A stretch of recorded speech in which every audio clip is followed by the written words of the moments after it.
Students, welcome to Easy Maths. நம்ம 10th Maths exercise 1.4ல 6th sum பார்க்க போறோம். Let A 1 2 3 4 and B n கொடுத்திருக்காங்க. Find the range கேட்டிருக்காங்க. Identify the type of function கேட்டிருக்காங்க. First நம்ம f of x வந்து x cube னு எடுத்து எழுதிக்கலாம். அடுத்து a க்கு வேல்யூவை நம்ம எடுத்து எழுதிக்கலாம். a க்கு வேல்யூ क्वेश्चन என்ன கொடுத்திருக்காங்க 1 2 3 4. இனி என்ன பண்ணனும்னா அந்த f of x ல x க்கு 1 2 3 போட்டு செய்யணும். அப்ப f of 1 is equal to x இருக்க இடத்துல 1 cube is equal to 1. f of 2 போட்டுட்டு x இருக்க இடத்துல 2 cube is equal to 2 into 2 into 2 is equal to 2 2s are 4 4 2s are 8. அடுத்து f of 3 போட்டு எழுதுங்க 3 cube is equal to 3 into 3 into 3 3 3s are 9 9 3s are 27. next f of 4 போட்டு எழுதிக்கலாம் 4 cube is equal to 4 into 4 into 4 4 4s are 16 16 into 4 64. இப்போ நம்ம இதில் கொடுத்துருக்க value வச்சு எல்லாமே எழுதியாச்சு. நம்ம அப்போ ரேஞ்ச் f எழுதிக்கலாமா? f எழுதிக்கலாம்.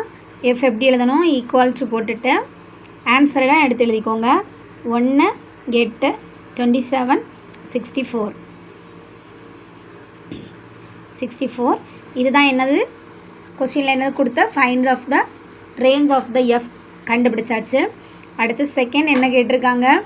டைப் ஆஃப் த ஃபங்க்ஷன் கேட்டிருக்காங்க. டைப் ஆஃப் த ஃபங்க்ஷன்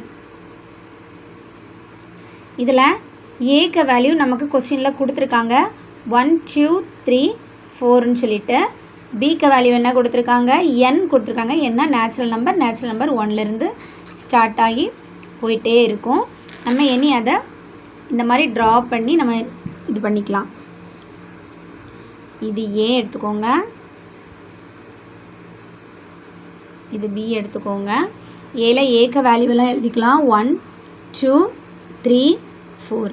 பியில் வந்து 1லேருந்து போயிட்டுருக்கோம். நம்ம அந்த ஆன்சரை மட்டும் நோட் பண்ணி எழுதலாம். 1 8 27 64.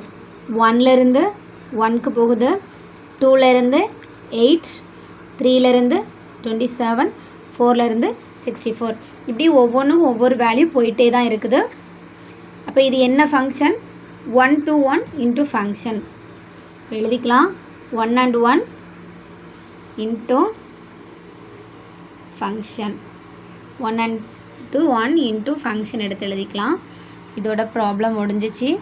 தேங்க்யூ.